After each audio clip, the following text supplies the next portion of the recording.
ദൈവത്തിൻ്റെ വിലയേറിയ നാമം എന്നും എന്നേക്കും വാഴ്ത്തപ്പെടുമാറാകട്ടെ. വീണ്ടും വരുന്നവനായ കർത്താവായ യേശു ക്രിസ്തുവിൻ്റെ നിസ്തുല്യ നാമത്തിലുള്ളതായ സ്നേഹവന്ദനം എല്ലാവർക്കും അറിയിച്ചു കൊള്ളുകയാണ്.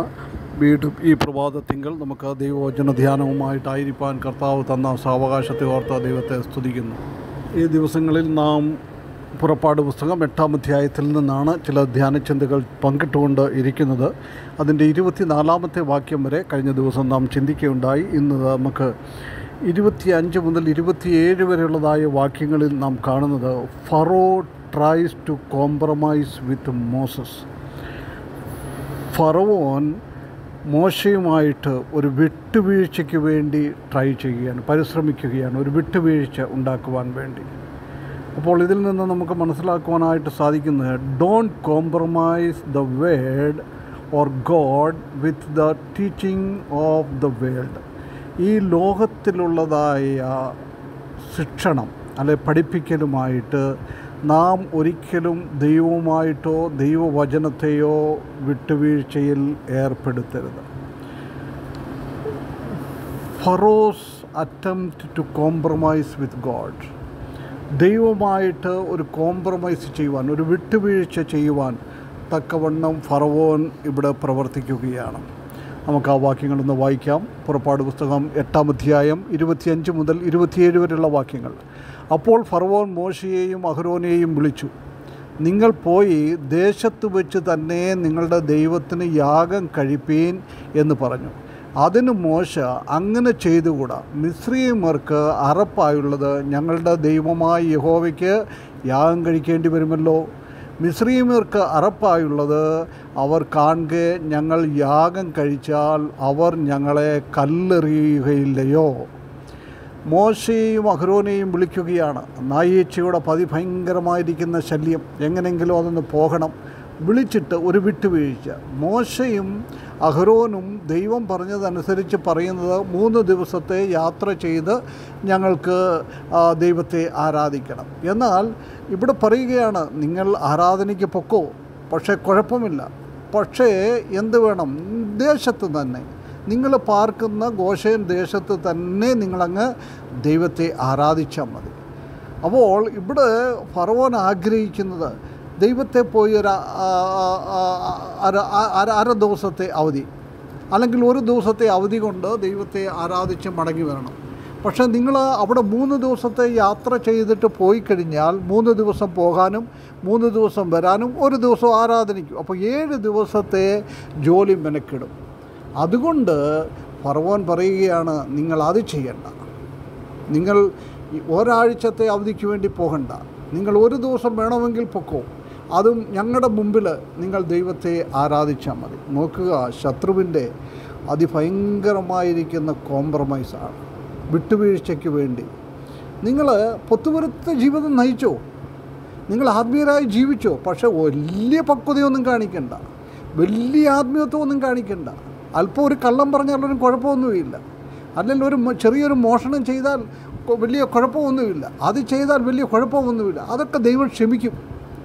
അപ്പോൾ ഇങ്ങനെ മനുഷ്യരെ കബളിപ്പിക്കുന്ന പൈശാചികത്തിൻ്റെ ഒരു ഏജൻ്റായിട്ട് ആയിരിക്കുകയാണ് ഫറവോൻ. പ്രിയ വിശ്വാസികളെ, നമ്മുടെയും ജീവിതത്തിൽ ഇതുപോലെയുള്ളതായ അനേക രംഗങ്ങൾ വരും. ദൈവിക സന്നിധിയിൽ നാം ആത്മാർത്ഥമായി ജീവിക്കുമ്പോൾ, ദൈവത്തെ നാം സത്യസന്ധതയോടുകൂടി ആരാധിക്കുമ്പോൾ ഇതുപോലെയുള്ളതായ അനേക കാര്യങ്ങൾ നമ്മുടെ മുൻപിൽ വരും എന്നുള്ളതിന് യാതൊരു സംശയവും ഇല്ല.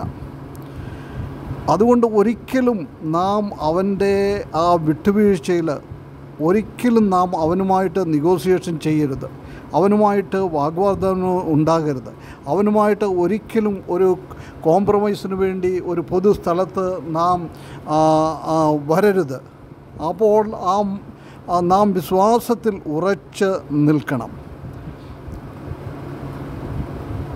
എപ്പോഴും ശത്രു അല്ലെങ്കിൽ ദുഷ്ടത നമ്മളെ വിട്ടുവീഴ്ചയ്ക്ക് വേണ്ടി ആണ് ചെയ്യുന്നത്. എന്നാൽ നാം ആ വിട്ടുവീഴ്ചയിൽ അകപ്പെട്ടു പോയി കഴിഞ്ഞാൽ വീണ്ടും നാം എന്തു ചെയ്യും?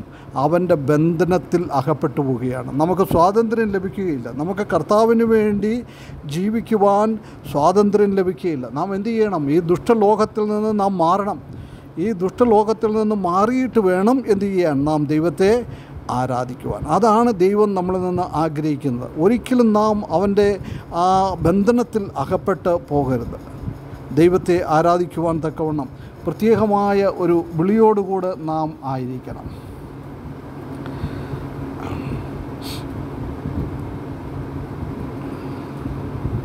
അപ്പോൾ മോശെ അവിടെ പറയുകയാണ്, ഞങ്ങൾ അങ്ങനെ ചെയ്താൽ മിസ്രയീമ്യർക്ക് അറപ്പായുള്ളതായ കാര്യങ്ങൾ, ചില ഞങ്ങളെ മൃഗങ്ങളെയൊക്കെ ഞങ്ങൾ യാഗം കഴിക്കണം, ദൈവത്തിന് ചില മൃഗങ്ങളുടെ രക്തം യാഗം കഴിച്ച് ആരാധിക്കണം. പക്ഷെ ചിലപ്പോൾ ആ മൃഗങ്ങൾ നിങ്ങളുടെ മിസ്രയീമ്യർക്ക് അത് ഇഷ്ടപ്പെട്ടെന്നിരിക്കുകയില്ല. അതിപ്പോഴും ഞങ്ങൾ ആ യാഗം കഴിക്കുന്നത് കാണുമ്പോൾ നിങ്ങളുടെ ആൾക്കാർ ചിലപ്പോൾ ഞങ്ങളെ കല്ലെറിയുവാൻ വേണ്ടിയുള്ളതായ സാധ്യതകളും ഉണ്ട്.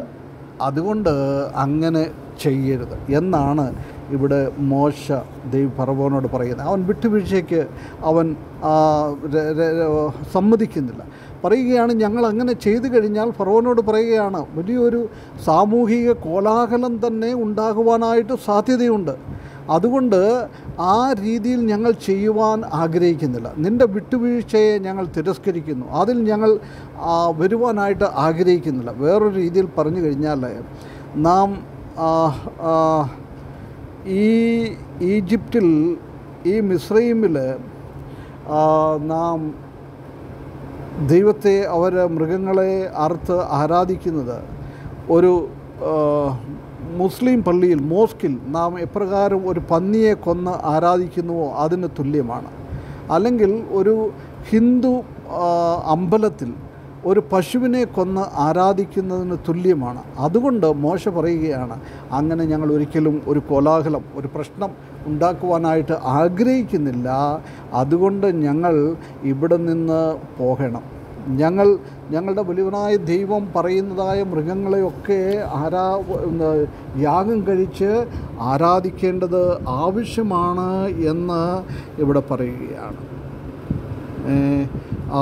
ഞങ്ങൾ ദുഷ്ടതയിൽ നിന്നും അശുദ്ധമായതിൽ നിന്നും മാറി നിന്ന് കർത്താവിനെ ആരാധിക്കണം.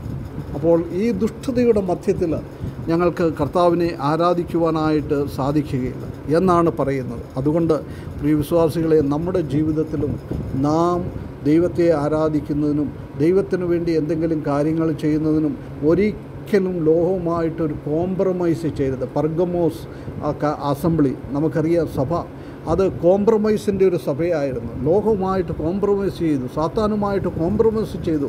അതുകൊണ്ട് അവരുടെ ജീവിതത്തിൽ എന്തെല്ലാം തെറ്റുകളാണ് വന്നിട്ടുള്ളത്.